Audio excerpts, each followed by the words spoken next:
Show on TV, they catch a fish, but then they let it go. They don't want to eat the fish, but they do want to make it late for something.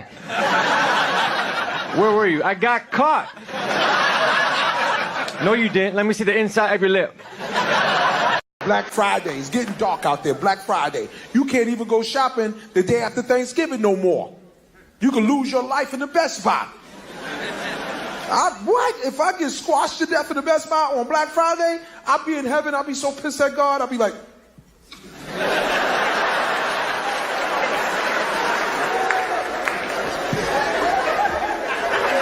the other shit I done did.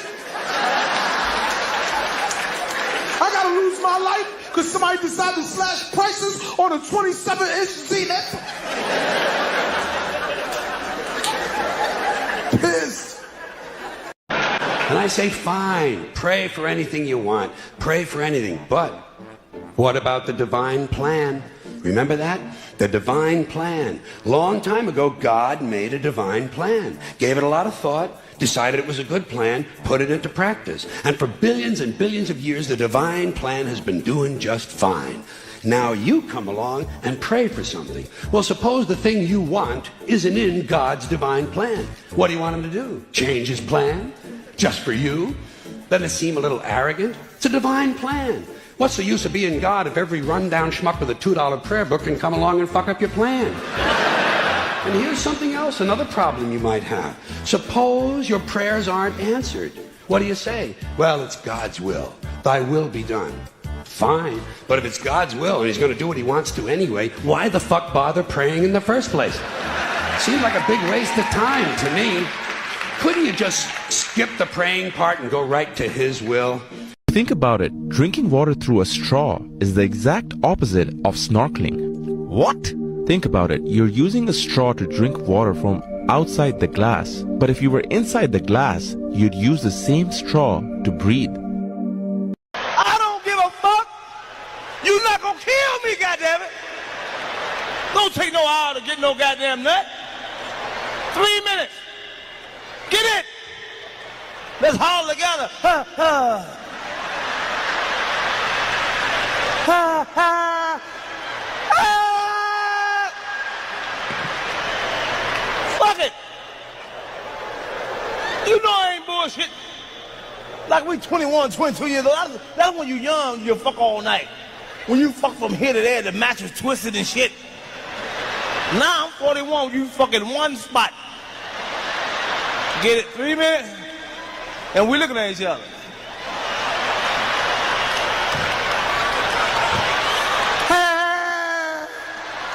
Good night. Shit, no, man, no. I ain't got like that. The big three that political correct people hang on to are African American, Mexican American, or Asian American, okay? Let's start with the big one, African American, all right? Okay, we got black people here. Any of y'all been to Africa? Where? Please. Okay.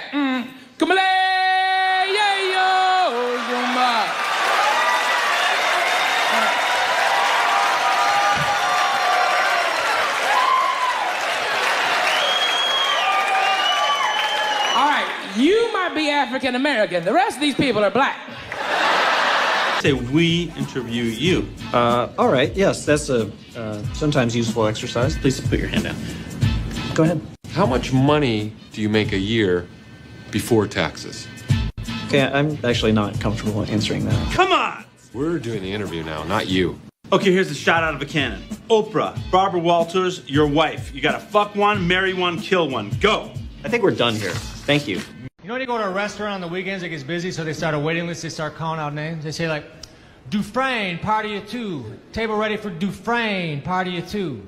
And if no one answers, they'll say the name again. Dufresne, party of two. But then if no one answers, they'll just go right on to the next name.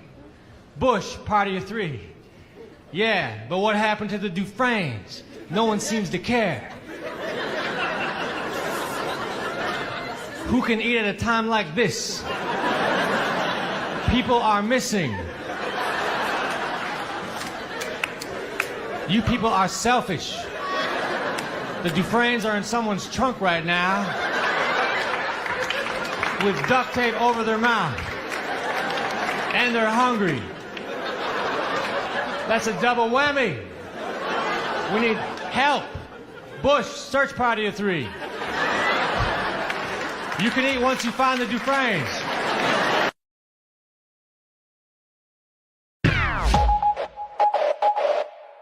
When I got hit by that fucking truck, I was all fucked up. I was off. I had to learn how to walk again, talk again, eat again, everything. And I realized that if I could survive that, I could survive anything.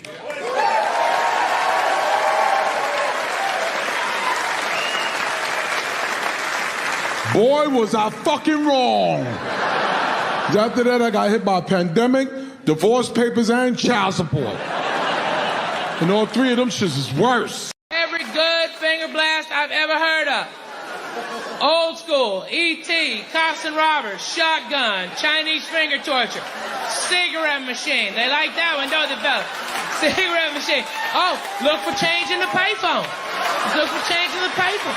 Where, is that a nickel? You better get that nickel. Is that a nickel right there? What is that? I don't know, maybe. Shocker, the next generation, the Vulcan, Nana. Fonzie, Cisco and Ebert, Sony PlayStation. The Boy Scout, on my honor, I would do my best to do my duty to God and my country and obey the stuff. Shadow Puppet Dog. And 3rd grade fortune teller.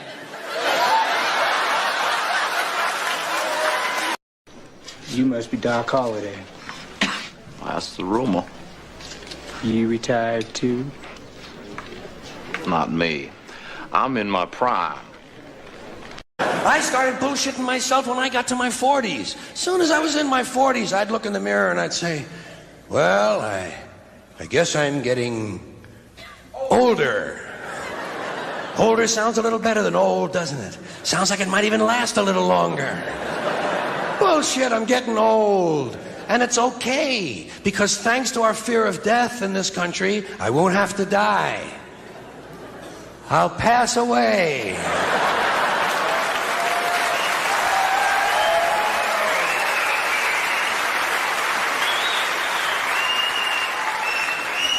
Or I'll expire like a magazine subscription. If it happens in the hospital, they'll call it a terminal episode. The insurance company will refer to it as negative patient care outcome. And if it's the result of malpractice, they'll say it was a therapeutic misadventure. I'm telling you, some of this language makes me want to vomit.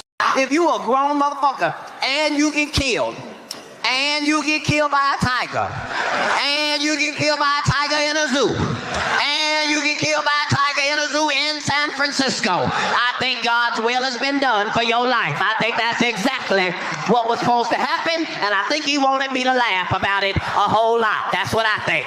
Fuck that. I'm a parent. I got kids. I feel like if you raise a child at any age that's dumb enough to climb into a tiger's cage, you should tell them the rest of the goddamn story. Then the tiger eats your asshole out, baby. That's the end. That's what the fuck's supposed to happen. And these motherfucking zookeepers got on TV and started talking shit about the tigers, start snitching on the tigers like they was disappointed in the tigers and shit. Like, we can't believe they would even do something like that. They've never done anything like that before. And if they're a danger to the community, then we'll have to get rid of them. You gonna get rid of the tiger? You gonna get rid of the only real motherfucker in the whole goddamn equation? All I'm saying is you got to look at this shit from the tiger's motherfucking viewpoint. First of all, this ain't no fake ass got it at the mall tiger. This a real goddamn tiger, like the kind to be on National Geographic every time you turn it on the back of a wildebeest ass and shit.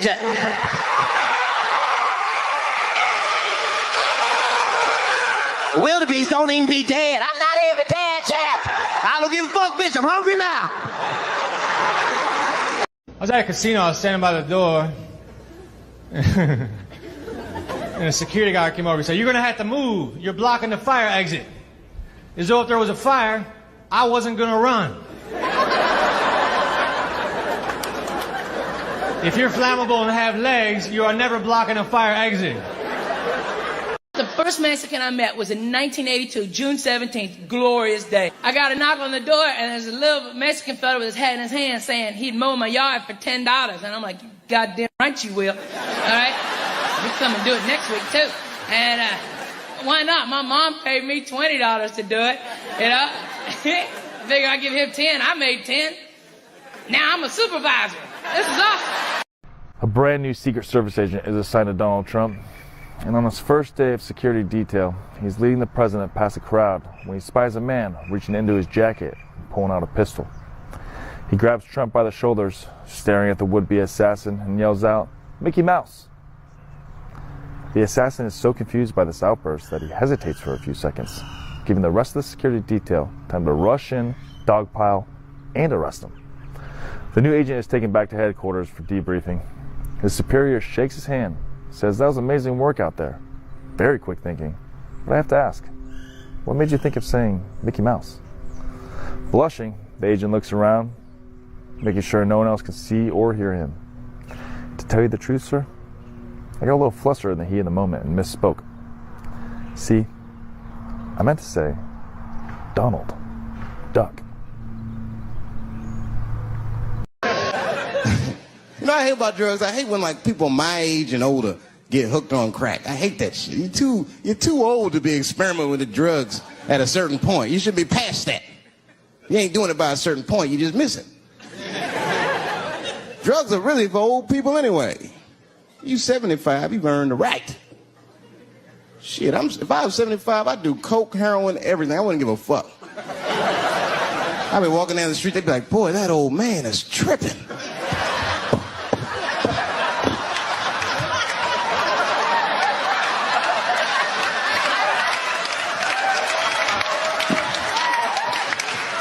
Hey man, I just want to say thanks for hanging out with us today here on TubeSquatch. You could have been anywhere else on the internet, probably watching a raccoon ride a skateboard or a baby dance to some Pitbull song. But you chose to be here, and that means something. Let me know down there in the comments what part hit you the hardest, or made you spit out your drink. I read all them things, even the weird ones. YouTube says they know you're going to like that next video down below. I don't know how they know, but I trust that algorithm like it's my cousin working at the DMV. And hey, don't forget to hit that like button, smack that subscribe, and join the Squatch fam. We're out here in the woods of the web, keeping it weird and wild. I'll see y'all in the next one. Stay legendary, stay squatchy.